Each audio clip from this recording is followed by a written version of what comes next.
Classics back with another guide video. In this guide video, I'm gonna be showing you a toxic range build. A range build that could pretty much instant kill everybody with almost every setup in this build. Perfect.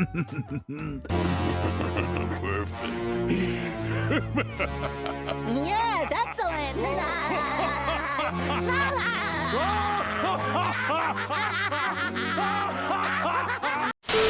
Okay, for those who didn't know, we recently got like new patch notes, new patches for this game, which changed quite a few moves.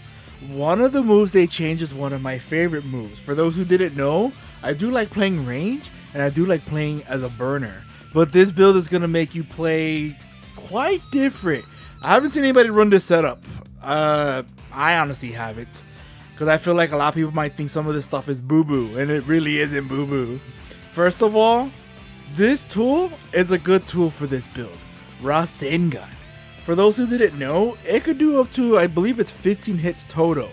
So that combined with the little plushie, you'd be getting health. So for those who are wondering on the stats on the clothing, since I'm kind of getting all over the place, boost secret, tech guard, charge speed, and ninja tool damage. However, it also increases chakra jump max charge time. That's just to jump in and out real fast. I could care less for that. I honestly barely even do that, to be honest. And then for the bottoms, boost attack evasion and reduce ninja tool cooldown time. However, it decreases charging strength against close range attack enemies. Charging strength? Range don't have a charging strength unless they're just referring to like their kunais, their tools, or whatever they're using. Which, once again, I could care less. The tool I am using, or should I say weapon, it is pretty toxic for those who don't know. This outfit was something we got in the 10-cent shop because I know people are going to ask me. And this little plushie that's on my back, this is from the Naruto DLC we got. The Boruto Naruto DLC, the final Naruto, the one that has Chroma Link mode and all those other goodies that are pretty OP. But yeah, this plushie could be used for any class, and as you can see, instantly refills a set amount of health when your combo reaches 9 hits or higher. 9 hits or higher is not that hard on a range, especially if you're running the Rasengan tool. So you're constantly getting small portions of health every time, whether you're just throwing a random Rasengan on a teammate that's getting jumped. So this build is perfect to play as a support character doing it that way. This build, I would only recommend it for combat. I can't really see it. Well, it could work honestly for base. Yeah, I could see this working for base too. But flag, if you're just going for kills, you're not really doing anything else. And barrier, I guess it could work for barrier. Just work with it, test it out, see what you guys think. I've been playing this mainly on solo queuing. It will work, honestly, it's best in a team, and solo queuing with the range is freaking hard. It is hard to stay alive as a range solo queuing unless your teammates happen to be a healer. Or at least a decent healer. Some healers don't even throw heals, which is toxic. But yeah, I was able to get a lot of instant kills, toxic kills with this setup. For those who are wondering what weapon I'm running, it's also another DLC move, the Shisui Katana. It's the one that comes from the Shisui DLC. For those who don't know, if you hit the heavies with this, it throws explosive kunais. And another thing you guys may not know, but you can loop the explosive kunais if you time it just right. It's almost an infinite loop. So if you time this with, since I'm a burner, Amaterasu, you can loop them to death real quick because they're burning, and at the same time their defense drops. For those who didn't know from the patch notes, it drops defense now. That's kind of toxic. And since I already mentioned some of the moves I'm running with, these are the builds. These are the jutsus I'm using. Lightning nets.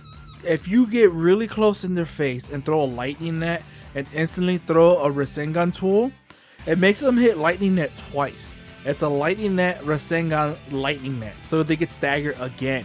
So then you can follow up with the Amaterasu, And then you could use the little hop cancels with the explosive kunais. They're pretty much dead. They're pretty much dead. So yeah, they're just gonna almost instantly die with this setup, because you could kill them within like a couple seconds, under 5 seconds. I think it's like 2 or 3 seconds and they're dead. So yeah, that's pretty OP. If they're chasing you over a pit and they're doing an animation like a Madara Fireball, throw this sucker, Amaterasu, in their face, because for those who don't know, it has a stun animation where they're rubbing their eyes, rubbing their tears. So this way they fall in the pit. Same thing with the people who are running the Sasuke pulls. If you're running a Sasuke pull, someone's running it against you and they're over a pit, just Amaterasu at them and they'll fall into the pit, rubbing their tears into their death. Oh my god, I love this so much. Every time people throw ultis and you see them in those animations, throw this sucker and spam kunai and spam all your toys and destroy them. Because you can see here, it even tells in the description, black flames forms around the target's feet, reducing their defense. The flame remains for a period of time and burns anyone they touch, dealing continuous damage. The continuous damage is 6 seconds, for those who didn't know. Everything on this game pretty much roughly is 6 seconds when it comes to effects. Yeah, that doesn't sound long, but when you're the one being burned, it feels like forever. And if they're wearing lengthening effects, it will last even longer. If you don't have this outfit, you could always switch it up and go with the other outfit, because there's 2 unique range outfits. I chose that one just because I get ultis quicker and I get the Rasengan tools quicker. This one will be better in a way because it boosts ninjutsu damage and lengthening times of negative effects dealt to an enemy. So yeah, the only downfall is you will die quicker. So from ninjutsus. So I would only recommend this outfit if you're in a squad. You're solo queuing, go with the other one, get your ultis up as quickly as possible, because with that other ulti setup, you could probably get the all I'm running 5, maybe even 6 times, which is crazy. If the match is really intense, you can get 6 of those. If the match is like a good match, you get at least 4, maybe even more. And if it's super quick, you at least get 2. Sometimes they end too fast. But yeah, and this also reduces ninjutsu cooldown time and decreases maximum chakra jump. So yeah, it's your choice which outfit you want to go with. Like I said, I'm sticking with this bad boy. In my opinion, I prefer this one more, because ninja tool damage increase. So if you're throwing those suckers, you're going to take away so much health with the Sengan tool, especially if you did Amaterasu beforehand. Another thing, when you're running this build, for those who didn't know, this ulti also drops their defense.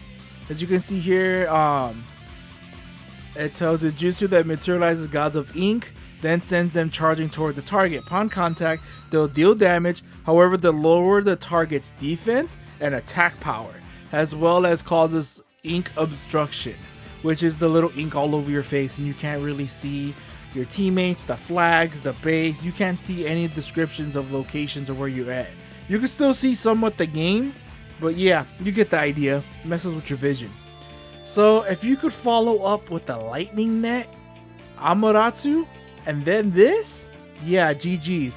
Or if they're doing a Madara Fireball and they're not over a pit, but you're on the ground, Amaterasu first, then lightning net, and instantly throw this bad boy. They're dead, because their defense is already dropped from this. So when this guy comes running by, yeah, they're gone. They are gone. I love this setup. I'm going to try to bring back this ulti, because almost nobody likes running this ult because it doesn't kill. But if you stack it with a build like this, you could easily be getting kills with it. I got a bunch of kills with it. I was testing it in the pit, and I did a whole bunch of solo queues when I was doing it in combat. But yeah, guys, that's enough chit chat. Time to show you this build in action. Oh, and for those who are wondering, why did I go with this one? Because I want to rush towards my opponent. It's really up to you. Swift Step's one of my favorites because the fast movement. If you're one of those that wants to keep running away, Multi Shadow Clone might be a little bit better up your alley. But yeah, guys, like I said, that's enough chit chat. Time for me to show you how well this build works in action.